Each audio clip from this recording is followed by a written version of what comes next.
Dear students, ഇന്നു മുതൽ നമുക്ക് കമ്പ്യൂട്ടറൈസ്ഡ് അക്കൗണ്ടിങ് പഠിക്കാം. അപ്പോൾ അതിൽ കുറച്ച് ടോപ്പിക്സ് കഴിഞ്ഞ വർഷം പഠിച്ചതാണ്. അതായത് meaning and features computerised accounting, advantage and disadvantages computerised accounting, difference between computerised accounting and manual accounting. അപ്പോൾ ഇത്രയും കാര്യങ്ങൾ നിങ്ങളോട് നോട്ടിൽ എഴുതാൻ പറഞ്ഞിട്ടുണ്ട്. കഴിഞ്ഞ വർഷം എന്താണോ പഠിച്ചത് അത് തന്നെ ഈ വർഷം പഠിച്ചാൽ മതി. അപ്പോൾ അതൊക്കെ എല്ലാം എഴുതി കഴിഞ്ഞിട്ടുണ്ടാവുമെന്ന് ഞാൻ വിചാരിക്കുന്നു. ഇനി നമുക്ക് നെക്സ്റ്റ് ടോപ്പിക്കിലേക്ക് കടക്കാം. Data and information. എന്താണ് ഡാറ്റ, എന്താണ് ഇൻഫോർമേഷൻ? അപ്പോൾ ഇത് എന്താണെന്നുള്ളത് നമുക്കൊരു എക്സാമ്പിളിലൂടെ മനസ്സിലാക്കാം. ഇപ്പോൾ കഴിഞ്ഞ വർഷം നിങ്ങൾ ഫൈനൽ അക്കൗണ്ട് പ്രിപ്പയർ ചെയ്യാൻ പഠിച്ചു. അതായത് കുറച്ച് ട്രാൻസാക്ഷൻസ് തരും, അതിൽ നിന്നും trading and profit and loss account, balance sheet ഇത് പ്രിപ്പയർ ചെയ്യാൻ പറയാണ്. ഇപ്പോൾ ട്രാൻസാക്ഷൻസ് എന്ന് പറഞ്ഞു കഴിഞ്ഞാൽ ഏതൊക്കെയായിരിക്കാം? Commence business for cash, commence business rupees 1 lakh, purchased goods for cash rupees 60,000, sold goods for cash rupees 75,000, wages paid 12,000, salary paid 5,000. അങ്ങനെ കുറച്ച് ട്രാൻസാക്ഷൻസ് നിങ്ങൾക്ക് തന്നിട്ടുണ്ട്. അപ്പോൾ ആ ട്രാൻസാക്ഷൻസ് തന്നതിന് ശേഷം നിങ്ങളോട് അതിൽ നിന്നും ഫിനാൻഷ്യൽ സ്റ്റേറ്റ്മെൻറ്റ്സ് പ്രിപ്പയർ ചെയ്യാൻ പറയുകയാണ്. അപ്പോൾ അങ്ങനെ പ്രിപ്പയർ ചെയ്യാൻ പറഞ്ഞാൽ ആദ്യം നിങ്ങൾ എന്താ ചെയ്യുക? ഈ ട്രാൻസാക്ഷൻ്റെ ജേണൽ എൻട്രി എഴുതും. ഇപ്പോൾ കമൻസ് ബിസിനസ് ആണെങ്കിൽ cash account at to capital, purchased goods ആണെങ്കിൽ purchase account at to cash, sold goods ആണെങ്കിൽ cash account at to sales. അങ്ങനെ അതിൻ്റെ ജേണൽ എൻട്രി എഴുതും. ജേണൽ എഴുതി കഴിഞ്ഞാൽ എന്ത് ചെയ്യും? അത് ഓരോ ലെഡ്ജർ അക്കൗണ്ടിലേക്ക് പോസ്റ്റ് ചെയ്യും. ലെഡ്ജർ അക്കൗണ്ട്സ് പറഞ്ഞാൽ ഏതൊക്കെ ലെഡ്ജർ അക്കൗണ്ട്സാണ് പ്രിപ്പയർ ചെയ്യേണ്ടി വരുന്നത്? Capital account, purchase account, sales account, അങ്ങനെ ഓരോ ലെഡ്ജർ അക്കൗണ്ട്സ് പ്രിപ്പയർ ചെയ്യും. അത് കഴിഞ്ഞാൽ അത് ബാലൻസ് ചെയ്യും. ബാലൻസ് ചെയ്തതിന് ശേഷം അതിൽ നിന്നും നമ്മൾ എന്താണ് പ്രിപ്പയർ ചെയ്യുക? ട്രയൽ ബാലൻസ് പ്രിപ്പയർ ചെയ്യും. ട്രയൽ ബാലൻസ് പ്രിപ്പയർ ചെയ്ത് കഴിഞ്ഞാലോ അഡ്ജസ്റ്റ്മെൻറ്റ് എൻട്രീസ് ഉണ്ടായിരിക്കും. ആ അഡ്ജസ്റ്റ്മെൻറ്റ് എൻട്രി എഴുതിയതിന് ശേഷമുള്ള അഡ്ജസ്റ്റ് ട്രയൽ ബാലൻസ് പ്രിപ്പയർ ചെയ്യും. അങ്ങനെ അഡ്ജസ്റ്റ് ട്രയൽ ബാലൻസിൽ നിന്നാണ് നമ്മളെന്ത് പ്രിപ്പയർ ചെയ്യുന്നത്? Trading and profit and loss account and balance sheet. അപ്പോൾ ഈ ട്രാൻസാക്ഷൻ തന്നു, അത് പല സ്റ്റെപ്പുകളിലൂടെ കടന്നു പോയതിന് ശേഷം ഫൈനൽ അക്കൗണ്ട് പ്രിപ്പയർ ചെയ്തു. അപ്പോൾ ഇതിലെ ഡാറ്റ എന്ന് പറയുന്നത് ഏതാണ്? ട്രാൻസാക്ഷൻസാണ്. മനസ്സിലായല്ലോ? അപ്പോൾ ഡാറ്റ എന്ന് പറഞ്ഞാൽ എന്താണ്? Data are raw facts that are stored in a computer. ഇവിടെ ഡാറ്റ എന്ന് പറഞ്ഞാൽ ട്രാൻസാക്ഷനാന്ന് പറഞ്ഞല്ലോ. ഈ ട്രാൻസാക്ഷൻസ് അല്ലെങ്കിൽ ഡാറ്റ എന്ന് പറഞ്ഞാൽ എന്താണ്? റോ ഫാക്ട്സ് ആണ്. റോ ഫാക്ട്സ് എന്ന് പറഞ്ഞു കഴിഞ്ഞാൽ അൺഓർഗനൈസ്ഡ് ഡീറ്റെയിൽസ് ആണ്. അൺഓർഗനൈസ്ഡ് എന്ന് പറയാൻ കാരണം ഈ ട്രാൻസാക്ഷൻസ് മാത്രം തന്നതുകൊണ്ട് ഒരു ഓർഗനൈസേഷൻ്റെ പെർഫോമൻസ് എങ്ങനെയുണ്ടെന്ന് നമുക്ക് പറയാൻ പറ്റില്ല. അതായത് ആ ഒരു ഓർഗനൈസേഷൻ ലാഭത്തിലാണോ നഷ്ടത്തിലാണോ പോകുന്നുള്ളത് നമുക്ക് പറയാൻ പറ്റില്ല. അപ്പോൾ അതിൻ്റെ പെർഫോമൻസ് നമുക്കറിയണമെങ്കിൽ എന്ത് ചെയ്യണം? അതിൻ്റെ ഫൈനൽ അക്കൗണ്ട്, അതായത് trading and profit and loss account prepare ചെയ്യണം. എന്നാലും അതിൻ്റെ നമുക്ക് പെർഫോമൻസ് പറയാൻ പറ്റുള്ളൂ. അപ്പം അതുകൊണ്ട് നമുക്കിവിടെ തന്നിരിക്കുന്ന ട്രാൻസാക്ഷൻസിനെയാണ് റോ ഫാക്ട്സ് അല്ലെങ്കിൽ അൺഓർഗനൈസ്ഡ് ഡാറ്റ അല്ലെങ്കിൽ ഡാറ്റ എന്ന് പറയുന്നത്. അപ്പോൾ അൺഓർഗനൈസ്ഡ് എന്ന് പറയാൻ എന്താ കാരണം? അല്ലെങ്കിൽ റോ ഫാക്ട്സ് എന്ന് പറയാൻ എന്താ കാരണം? ആ ട്രാൻസാക്ഷൻസ് തന്നതുകൊണ്ട് മാത്രം നമുക്ക് ആ ഓർഗനൈസേഷൻ്റെ പെർഫോമൻസ്, അതായത് അതിൻ്റെ നെറ്റ് റിസൾട്ട് എന്താണെന്നുള്ളത് നമുക്ക് പറയാൻ പറ്റില്ല. അതുകൊണ്ടാണ് അതിന് റോ ഫാക്ട്സ് എന്ന് പറയുന്നത്. അപ്പോൾ റോ ഫാക്ട്സിനെയാണ് നമ്മൾ എന്ത് വിളിക്കുക? ഡാറ്റ എന്ന് വിളിക്കുന്നത്. ഇനി ഈ ഡാറ്റ പല പ്രോസസ്സിലൂടെ കടന്നു പോയതിന് ശേഷമാണ് ഫൈനൽ അക്കൗണ്ട് പ്രിപ്പയർ ചെയ്യുന്നത്. പല പ്രോസസ്സ് അല്ലെങ്കിൽ പല സ്റ്റെപ്പുകൾ എന്ന് പറയുന്നത് ഏതാ? ഈ സ്റ്റെപ്സുകൾ എന്ന് പറയുന്നത് ഏതാണ്? ആദ്യം നമ്മൾ എന്ത് ചെയ്യും? Recording of transactions journal transactions record ചെയ്യും, ജേണൽ എൻട്രിയെ ലെഡ്ജറിലേക്ക് പോസ്റ്റ് ചെയ്യും, ട്രയൽ ബാലൻസ് പ്രിപ്പയർ ചെയ്യും, അഡ്ജസ്റ്റ്മെൻറ്റ് എൻട്രീസ് എഴുതും, അതിനുശേഷം അഡ്ജസ്റ്റഡ് ട്രയൽ ബാലൻസ് പ്രിപ്പയർ ചെയ്യും, ലാസ്റ്റ് ആയിട്ടാണ് ഫിനാൻഷ്യൽ സ്റ്റേറ്റ്മെൻറ്റ്സ് പ്രിപ്പയർ ചെയ്യുന്നത്. അങ്ങനെ പല സ്റ്റെപ്പുകളിലൂടെ കടന്നു പോയതിന് ശേഷമാണ് ഫൈനൽ അക്കൗണ്ട് പ്രിപ്പയർ ചെയ്യുന്നത്. അപ്പോൾ ഈ സ്റ്റെപ്സുകളുണ്ടല്ലോ, 1 2 3 4 5 6 എന്ന് പറയുന്ന സ്റ്റെപ്സുകളുണ്ടല്ലോ, ഈ സ്റ്റെപ്സുകളെ നമ്മൾ പറയും പ്രോസസ്സിങ് എന്ന് പറയും, അല്ലെങ്കിൽ പ്രോസസ്സ് എന്ന് പറയും. മനസ്സിലായല്ലോ? ഇനി ഈ പ്രോസസ്സിലൂടെ കടന്നു പോയി കഴിഞ്ഞതിന് ശേഷം നമ്മൾ എന്ത് പ്രിപ്പയർ ചെയ്യും? ഫിനാൻഷ്യൽ സ്റ്റേറ്റ്മെൻറ്റ്സ്, അതായത് trading and profit and loss account and balance sheet. അപ്പോൾ നമുക്കിവിടെ trading and profit and loss account നോക്കി കഴിഞ്ഞാൽ ആ ഓർഗനൈസേഷൻ്റെ പെർഫോമൻസ് എന്താണെന്നുള്ളത് നമുക്ക് പറയാൻ പറ്റും. അതായത് ആ ഓർഗനൈസേഷൻ ലാഭത്തിലാണോ നഷ്ടത്തിലാണോ പോയിക്കൊണ്ടിരിക്കുന്നത് നമുക്ക് പറയാം. അതുപോലെ തന്നെ ബാലൻസ് ഷീറ്റ് നോക്കി കഴിഞ്ഞാൽ ബിസിനസ്സിൻ്റെ അസറ്റ്സ് എത്രയാണ്, ലയബിലിറ്റീസ് എത്രയാണെന്നുള്ളതും നമുക്കറിയാൻ പറ്റും.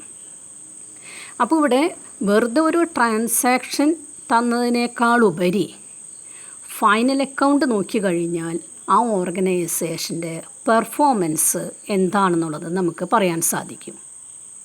അപ്പോൾ ഇവിടെ ഈ ഫിനാൻഷ്യൽ സ്റ്റേറ്റ്മെൻറ്റ്സ് അല്ലെങ്കിൽ ഫൈനൽ അക്കൗണ്ട്സ് എന്ന് പറയുന്നത് എന്താണ്? ഇൻഫോർമേഷനാണ്. അതൊരു ഇൻഫോർമേഷനായിട്ട് മാറിയത് എങ്ങനെയാണ്? ഡാറ്റ, നമുക്ക് ആദ്യം ഡാറ്റ തന്നു, പല പ്രോസസ്സിലൂടെ അത് കടന്നുപോയി, അതിന് ശേഷമാണ് ഫൈനൽ അക്കൗണ്ട് പ്രിപ്പയർ ചെയ്തത്.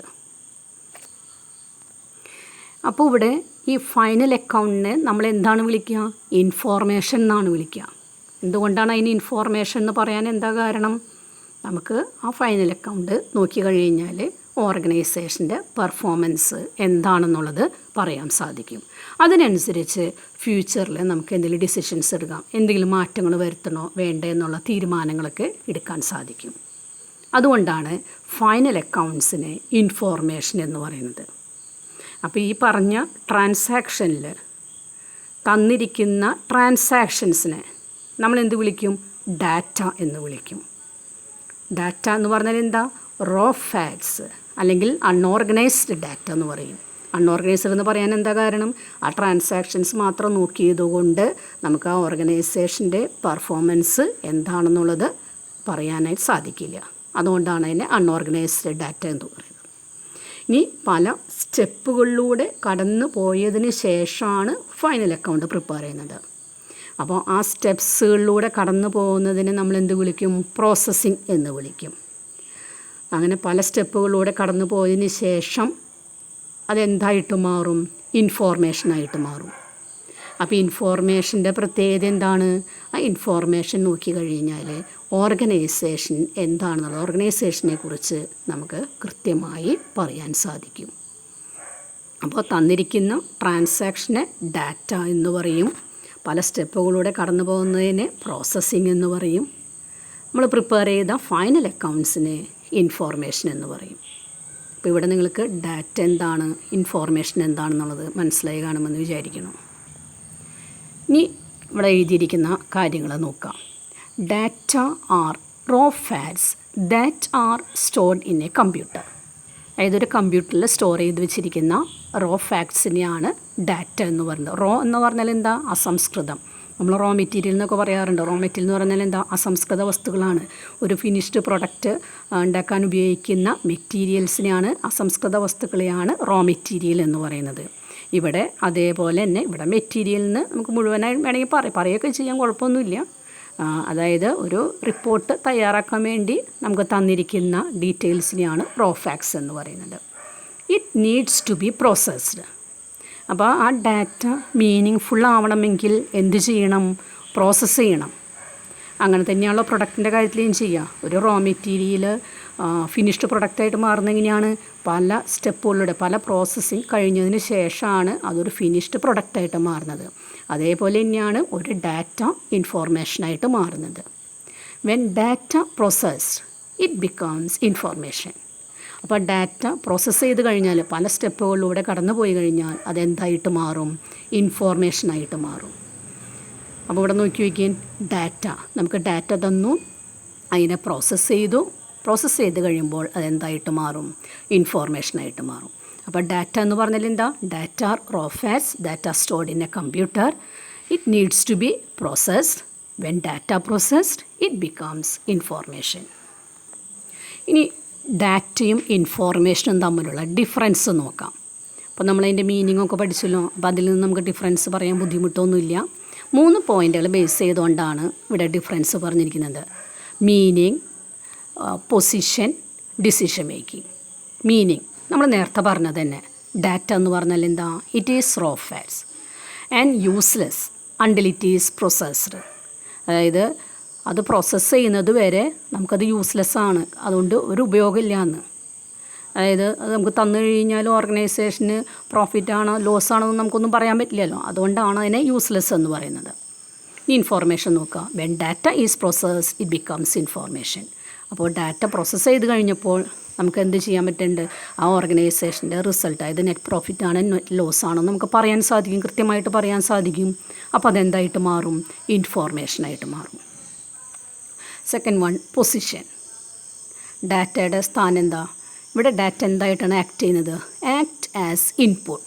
ഇതൊക്കെ നമുക്കറിയാവുന്ന കാര്യങ്ങളാണ്. ഒരു പ്രൊഡക്റ്റ് ഉണ്ടാക്കുമ്പോൾ അവിടെ ഇൻപുട്ട് എന്ന് പറയുന്നത് ഏതാണ്? റോ മെറ്റീരിയൽസ് ആണ്. ഔട്ട്പുട്ട് എന്ന് പറയുന്നത് ഏതാ? ഫിനിഷ്ഡ് പ്രൊഡക്റ്റാണ്. അതേപോലെ തന്നെയാണ് ഇവിടെയും വരുന്നത്. അവിടെ ഈ റോ ഫാക്ട്സിൽ ഈ ഡാറ്റ എന്ന് പറയുന്നത് ഇൻപുട്ടാണ്. അത് പ്രോസസ്സ് ചെയ്ത് കഴിയുമ്പോൾ അത് എന്തായിട്ട് മാറും? ഔട്ട്പുട്ടായിട്ട് മാറും.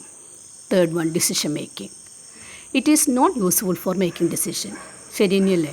നമുക്ക് ട്രാൻസാക്ഷൻ തന്നുകൊണ്ട് എന്തെങ്കിലും തീരുമാനങ്ങൾ എടുക്കാൻ പറ്റുമോ?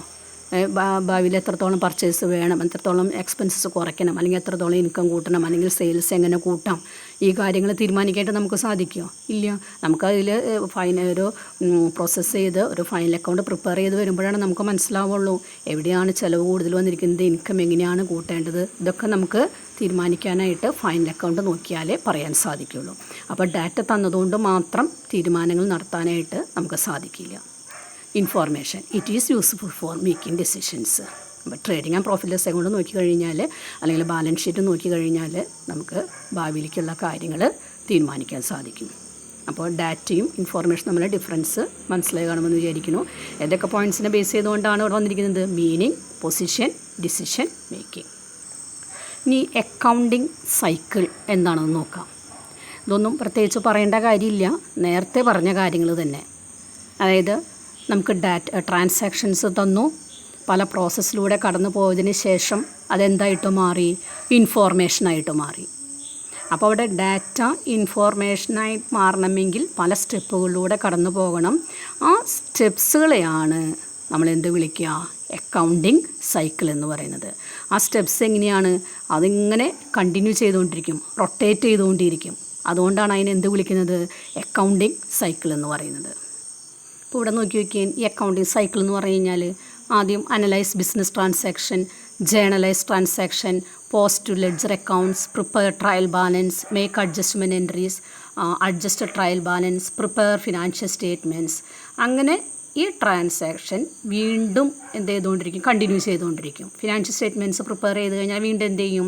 ട്രാൻസാക്ഷൻസ് തരും, ജേർണലൈസ് ചെയ്യും, ലെഡ്ജർ അക്കൗണ്ടിലേക്ക് പോസ്റ്റ് ചെയ്യും, ട്രയൽ ബാലൻസ് പ്രിപ്പയർ ചെയ്യും, അങ്ങനെ അഡ്ജസ്റ്റ്മെൻറ്റ് എൻട്രീസ് എഴുതും, അങ്ങനെ നമ്മൾ ഫിനാൻഷ്യൽ സ്റ്റേറ്റ്മെൻറ്റ്സ് പ്രിപ്പയർ ചെയ്യും. അങ്ങനെ ഈ ഒരു പ്രോസസ്സ് ഇങ്ങനെ റൊട്ടേറ്റ് ചെയ്തുകൊണ്ടിരിക്കുകയാണ്. അതുകൊണ്ടാണ് ഇതിനെ നമ്മൾ എന്ത് വിളിക്കുന്നത്? ഈ സ്റ്റെപ്സിനെ നമ്മൾ എന്ത് വിളിക്കുക? അക്കൗണ്ടിങ് സൈക്കിൾ എന്ന് വിളിക്കുന്നത്. അപ്പോൾ ഒരു ഫിനാൻഷ്യൽ സ്റ്റേറ്റ്മെൻറ്റ്സ് അല്ലെങ്കിൽ ഇൻഫോർമേഷൻ തയ്യാറാക്കുന്നതിൽ ഉൾപ്പെട്ടിരിക്കുന്ന ഡിഫറെൻറ്റ് സ്റ്റേജസിനെയാണ് അക്കൗണ്ടിങ് സൈക്കിൾ എന്ന് വിളിക്കുന്നത്. അപ്പോൾ അക്കൗണ്ടിങ് സൈക്കിൾ എന്താണെന്ന് നോക്കാം. It refers to the specific steps that are involve in the completion of accounting process. അതായത് അക്കൗണ്ടിങ് പ്രോസസ്സ് കംപ്ലീറ്റ് ആവുന്നതിൽ ഉൾപ്പെട്ടിരിക്കുന്ന പല സ്റ്റെപ്പുകളെയാണ് അക്കൗണ്ടിങ് സൈക്കിൾ എന്ന് പറയുന്നത്. ഇനി the different stages of accounting cycle are as follows. ആ സ്റ്റെപ്സുകൾ ഏതൊക്കെയാണ്? Recording of transactions journal, posting of journal entries to ledger account, preparation of trial balance, passing adjustment entries, preparation of adjusted trial balance, preparation of financial statements. അപ്പോൾ ഈ stages include ചെയ്തിട്ടുള്ള ഒരു പ്രോസസ്സിനെയാണ് accounting cycle. അപ്പോൾ 1 തൊട്ട് 6 വരെയുള്ള സ്റ്റെപ്സുകളാണ്. 6ാമത്തെ steps കഴിഞ്ഞാൽ വീണ്ടും എന്ത് ചെയ്യും, 1ാമത്തെ സ്റ്റെപ്പ് സ്റ്റാർട്ട് ചെയ്യും. 2, 3, 4, 5, 6 വീണ്ടും 1, 2, 3, 4 അങ്ങനെ കണ്ടിന്യൂ ചെയ്തുകൊണ്ടിരിക്കും. അങ്ങനെ അത് ഈ സ്റ്റെപ്സുകൾ ഇങ്ങനെ റൊട്ടേറ്റ് ചെയ്യുന്ന കാരണം കൊണ്ടാണ് അതിനെ നമ്മൾ എന്ത് വിളിക്കുന്നത്, അക്കൗണ്ടിങ് സൈക്കിൾ എന്ന്. അപ്പോൾ അക്കൗണ്ടിങ് സൈക്കിൾ എന്ന് പറഞ്ഞാൽ എന്താ, it refers to the specific steps that are involve in the completion of accounting process.